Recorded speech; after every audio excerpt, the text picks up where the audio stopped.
Okay, guys, last chapter, chapter 21. There is something called an epilogue after, which is just a little more information after the end of the story. But here's chapter 21. Napoleon Bridger. Roy read the name aloud. Certainly colorful, his mother remarked. They were at the breakfast table, Mrs. Eberhardt carefully clipping articles and photographs from the morning newspaper. The front page featured a picture of Roy, Beatrice, and Mother Paula clasping hands in the circle at the demonstration. The head of Beatrice's stepbrother could be seen in the background, looking very much like a fallen coconut with a blonde toupee. The caption beneath the photograph revealed Mother Paula as an actress and former beauty queen named Kimberly Lou Dixon. Beatrice's stepbrother was identified as Napoleon Bridger Leap. Is he back home now? Roy's mother asked. I don't know if he'd call it that, Roy said, but he's back with his mom and stepfather. At the scene of the student protest, Lana Leap had pitched a weepy, sputtering fit and demanded to be reunited with her son. Not knowing any better, police officers had led her out of the crowd toward Mullet Fingers, spooking the bold little owl away from the boy. My champ! My brave little hero! Lana had swooned for the cameras as he wriggled out of the burrow. Roy and Beatrice had watched in helpless disgust as she had locked Mullet Fingers in a smothering, melodramatic hug. Mrs. Eberhardt clipped out the newspaper photo of Lana posing with the boy, who looked extremely uncomfortable. Maybe things will be better between the two of them, Roy's mother said hopefully. No, Mom, she just wanted to be on TV. Roy reached for his backpack. I better get going. Your father wants to see you before school. Oh. Mr. Eberhardt had worked late the previous night, and Roy had already gone to sleep by the time he had gotten home. Is he mad? Roy asked his mother. I don't think so. Mad about what? Roy pointed at the paper, checkerboarded with scissor holes. About what happened yesterday, about what me and Beatrice did. Honey, you didn't break any laws. You didn't hurt anybody, Mrs. Eberhardt said. All you did was speak out for what you believed was right. Your dad respects that. Roy knew that respects wasn't necessarily the same thing as agrees with. He had a feeling his father was sympathetic on the owl issue, but Mr. Eberhardt had never come out and said so. Mom, is Mother Paula still going to build the pancake house? I don't know, Roy. Apparently this Mr. Mucklefellow lost his temper and tried to strangle a reporter when she asked the same question. No way! Roy and Beatrice had left before the impromptu press conference was over. Mrs. Eberhardt held up the clippings. Says so right here. Roy couldn't believe how much space the newspaper had devoted to the owl protest. It must have been the biggest story to hit Coconut Cove since the last hurricane. His mother said, the phone started ringing at 6 this morning. Your dad made me take it off the hook. I'm really sorry, Mom. Don't be silly. I'm making a whole scrapbook, honey. Something to show your children and grandchildren. I'd rather show them the owls, Roy thought, if there are any left by then. Roy? It was his father calling him from the den. Could you please get the door? A thin young woman with short-cropped black hair greeted Roy on the front steps. She was armed with a spiral notebook and a ballpoint pen. Hi, I'm from the Gazette, she announced. Thanks, but we've already got a subscription. The woman laughed. Oh, I don't sell the newspaper. I write it. She extended a hand. Kelly Colfax. On her neck, Roy noticed several bluish finger-sized marks that resembled the bruises that Dana Matherson had left on him. Roy figured that Kelly Colfax was the reporter whom Chuck Muckle had tried to choke. I'll go get my father, he said. Well, that's not necessary. It's you I wanted to speak with, she said.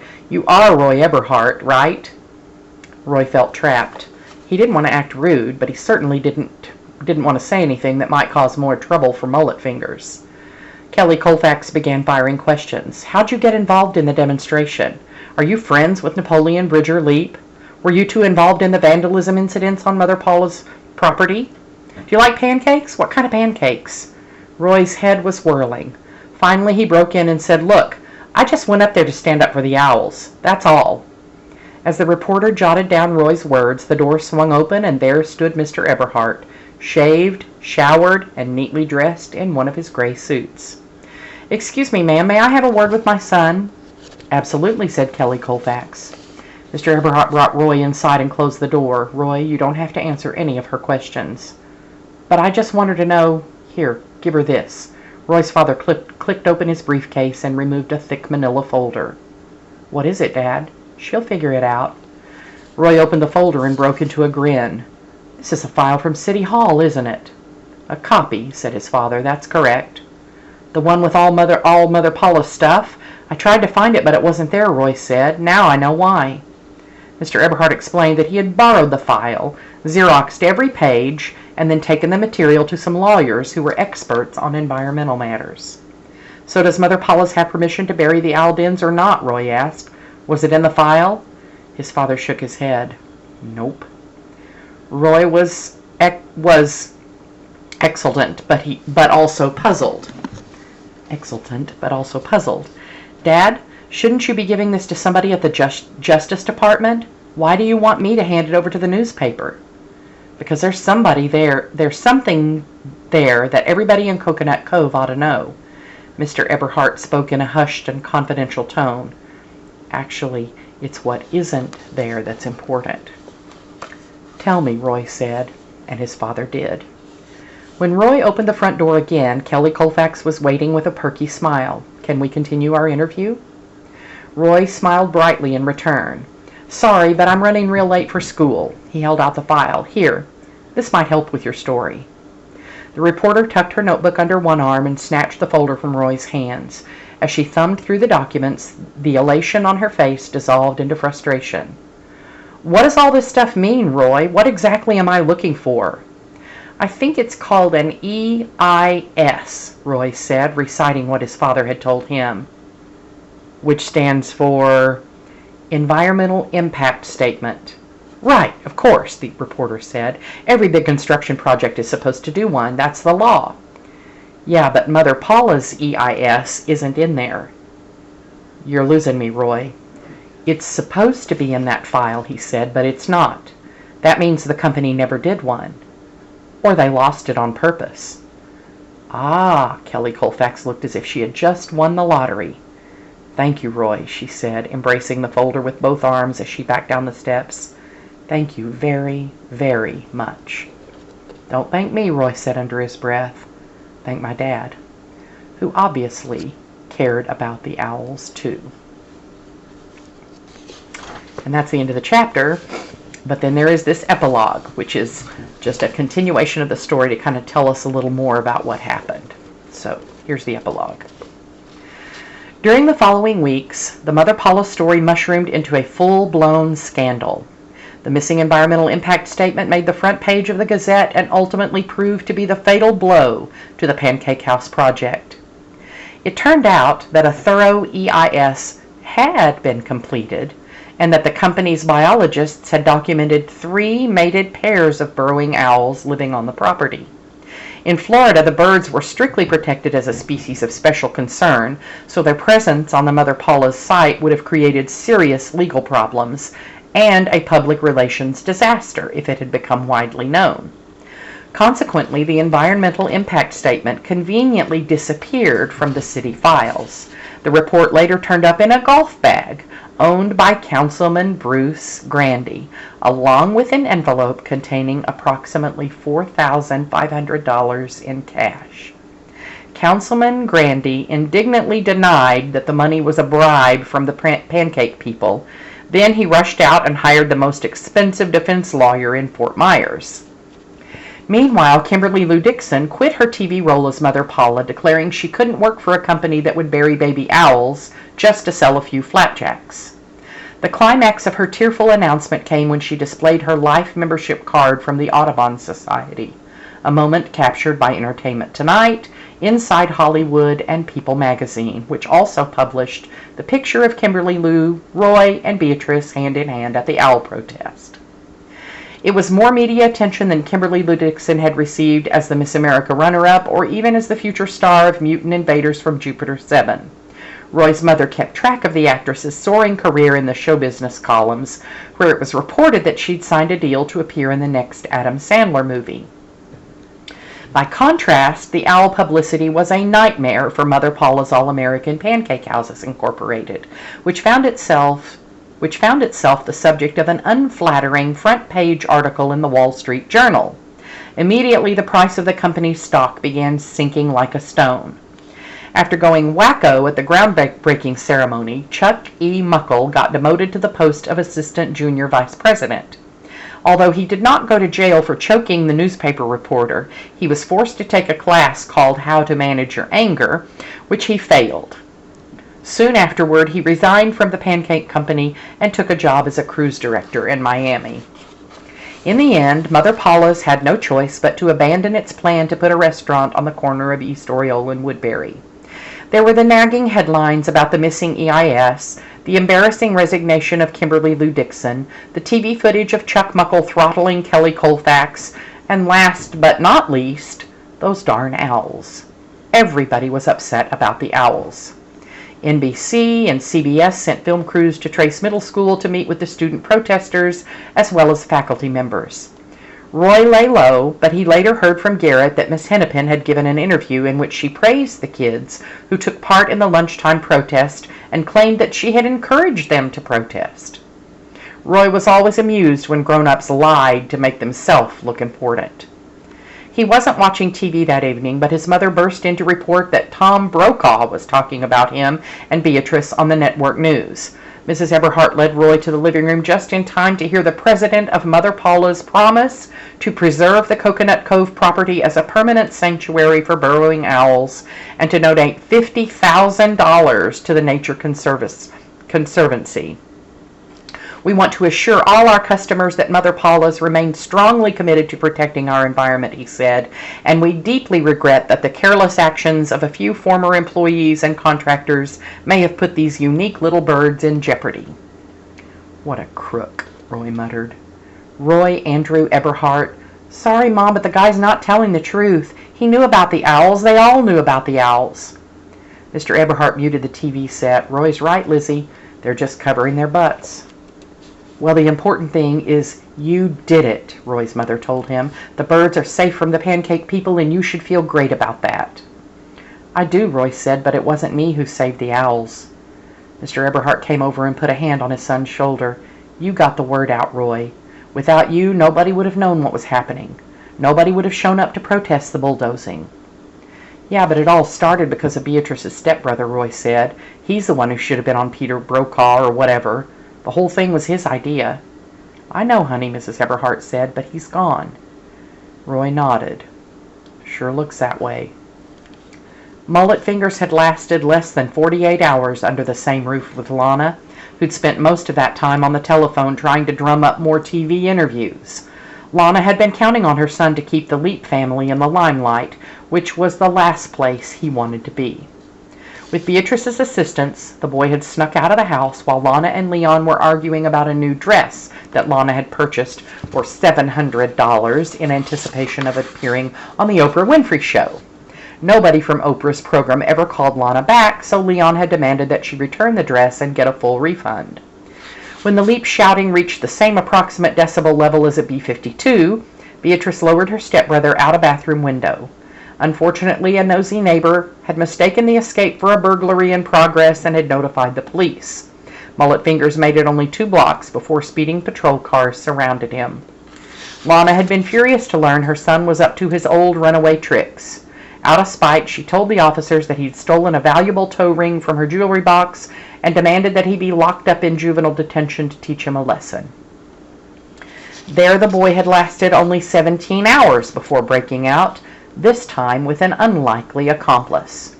Hiding in the laundry basket with his new best friend, Dana Matherson, undoubtedly had no clue that he'd been specially selected to join the jailbreak, that the scrawny blonde kid knew exactly who he was and knew all the rotten things he'd done to Roy Eberhardt. Being of simple mind, Dana probably had thought only of his unexpected good fortune as the laundry basket was loaded into the laundry truck, which was then driven out the gates of the detention center. Even the approaching sirens probably hadn't worried him until the truck braked and the back doors flew open. It was then the 2 young fugitives leaped from the smelly bundle of dirty clothes and made a run for it. Later, when Roy heard the story from Beatrice, he knew instantly why her stepbrother had chosen Dana Matherson as an escape partner. Mullet Fingers was fleet and slippery, while Dana was sluggish and sore-footed, still not fully recovered from his encounter with the rat traps. The perfect decoy. That was Dana. Sure enough, the police had easily caught up with the big thug, though he shook off 2 officers before eventually being tackled and handcuffed. By then, Beatrice's stepbrother was a distant blur, the bronze-colored wisp vanishing into a snarled tree line.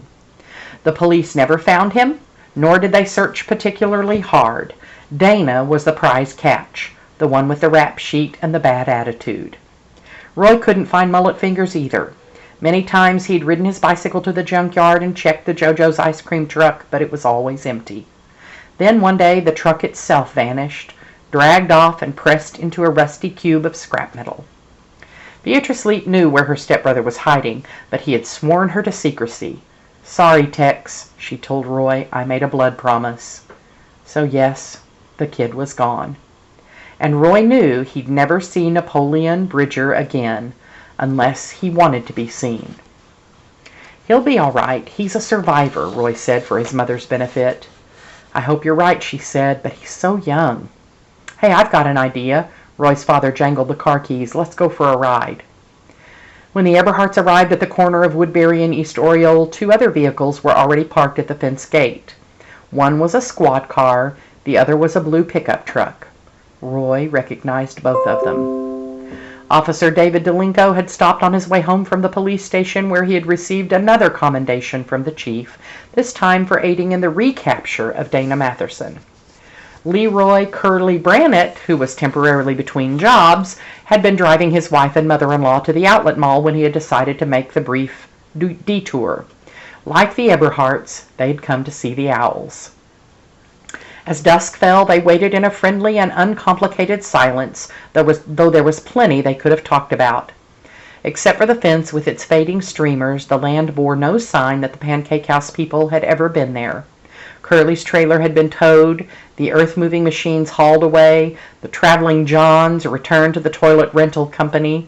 Even the survey stakes were gone, uprooted and carted off with the trash.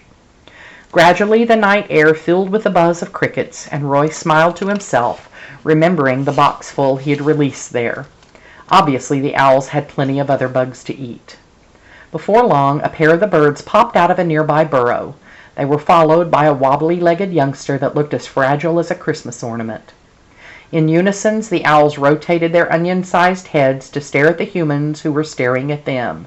Roy could only imagine what they were thinking.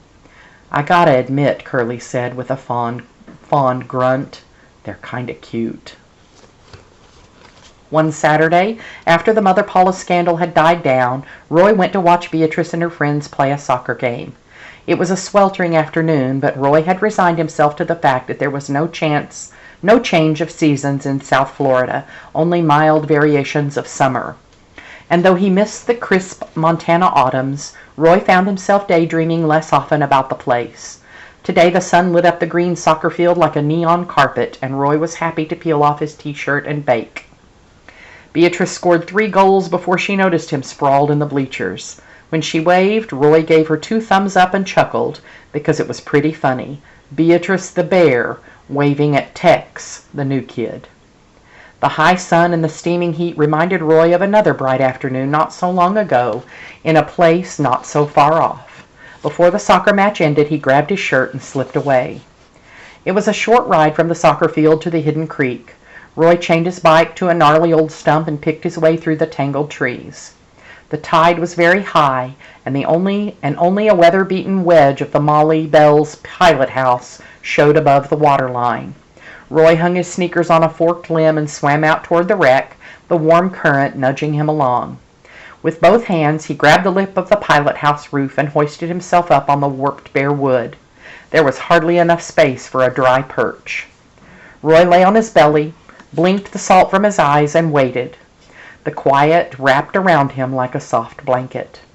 First he spotted the T-shaped shadow of the osprey crossing the pale green water beneath him. Later came the white heron gliding low in futile search of a shallow edge to wade. Eventually the bird lighted halfway up a black mangrove, squawking irritably about the high tides. The elegant company was welcome, but Roy kept his eyes fastened on the creek. The splashing of a feeding tarpon upstream put him on alert, and sure enough, the surface of the water began to shake and boil. Within moments, a school of mullet erupted, sleek bars of silver shooting airborne again and again. Atop the pilot house, Roy scooted forward as far as he dared, dangling both arms. The mullet quit jumping, but assembled in a V-shaped squadron that pushed a nervous ripple down the middle of the creek toward the Molly Bell. Soon the water beneath him darkened, and Roy could make out the blunt-headed shapes of individual fish, each swimming frantically for its life. As the school approached the sunken crab boat, it divided as cleanly as if it had been sliced by a saber. Quickly, Roy picked out one fish and, teetering precautiously, plunged both hands into the current. For one thrilling moment, he actually felt it in his grasp, as cool and slick and magical as mercury. He squeezed his fingers into fists, but the mullet easily jetted free, leaping once before it rejoined the fleeing school. Roy sat up and gazed at his dripping, empty palms. Impossible, he thought. Nobody could catch one of those darn things barehanded, not even Beatrice's stepbrother.